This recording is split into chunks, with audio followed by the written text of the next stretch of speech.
Olá, alunos. Então, hoje o nosso conteúdo é sobre calorimetria, tá bom? Então, para a gente fazer uma breve revisão, né, lá do nosso livro de atividades, a calorimetria ela vai tratar de dois assuntos importantíssimos na parte de mudança de fase ou aquecimento de algum material. Então, a primeira ideia é você entender sobre o que é temperatura, né? Então, a temperatura, ela associa ao grau médio da agitação térmica das partículas de um corpo. Também a gente pode associar a temperatura com a energia, com a nossa energia cinética, né? Então, a gente pode associar porque a energia cinética é uma energia de vibração, tá bom? Então, esse seria o conceito de temperatura. Tá? E as unidades elas podem aparecer, né, com mais frequência em Celsius, em Fahrenheit e em Kelvin. Tá bom? Lembrando que temperatura é diferente de calor. Tá? Vamos lá ao conceito. Calor, energia, é um tipo de energia térmica, né, é térmica em trânsito, que passa espontaneamente de um corpo de maior temperatura para um corpo de menor temperatura.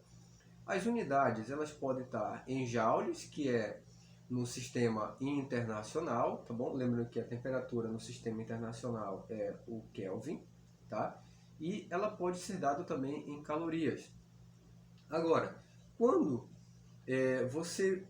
para calcular a quantidade de calor sensível, ou seja, quando o material ele apenas aquece, então a gente pode colocar aqui, olha, esse calor sensível é quando, né, tá, uma substância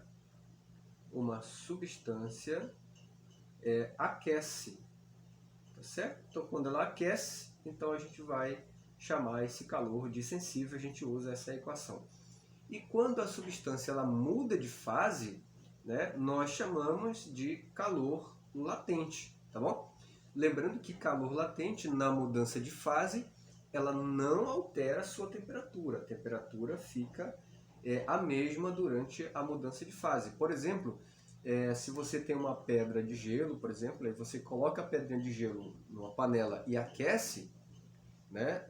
Veja que um exemplo, né? A pedrinha de gelo ela vai começar a derreter, tá? Então, nessa mudança de fase do gelo, né, que é o sólido, para o líquido, nessa mudança de fase, não há variação de temperatura, tá certo? Então, essa variação, esse sistema, né, de mudança de fase, a gente chama ele de calor latente, a gente usa essa equação aqui, que é M vezes L. Beleza? Então, aqui vale lembrar, né, que o calor sensível, que é Q igual a mc vezes ΔT, tá bom? Então, esse mc aqui, a gente chama ele de Czão, que é a nossa capacidade térmica, que é M vezes o Czinho. O Czinho seria o calor específico, né? É o específico de cada material, tá? M é a massa, né? ΔT é a variação de temperatura, tudo bem?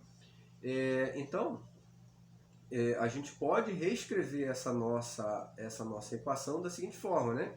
Q igual a Czão, tá? que é M vezes Czinho, vezes ΔT. Vou passar o ΔT dividindo, então C vai ficar Q dividido por ΔT, que é a variação de temperatura.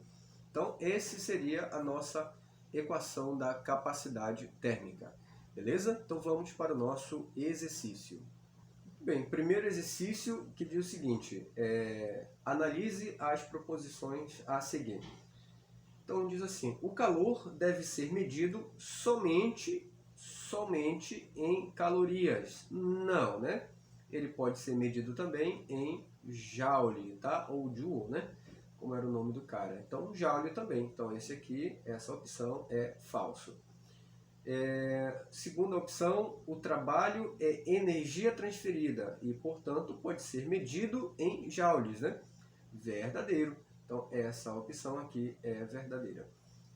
Terceira opção, calor pode ser transformado em trabalho e trabalho pode ser transformado em calor? Sim, né? Verdade, tá bom? Então, trabalho é um tipo de energia, ele também pode ser transformado em calor, certo? Calor e temperatura são grandezas de mesma natureza. Não, né? Calor não é a mesma coisa que temperatura. Lembra que calor é uma forma de energia em trânsito, tá bom? E temperatura é a agitação das moléculas, né? Então eles não são equivalentes, não é de mesma natureza, tá? Então essa outra opção aqui é falso. Calor é equivalente à temperatura absoluta? Também não, né? Se esta opção aqui é falso, essa daqui também é. Beleza? Vamos lá para a próxima questão.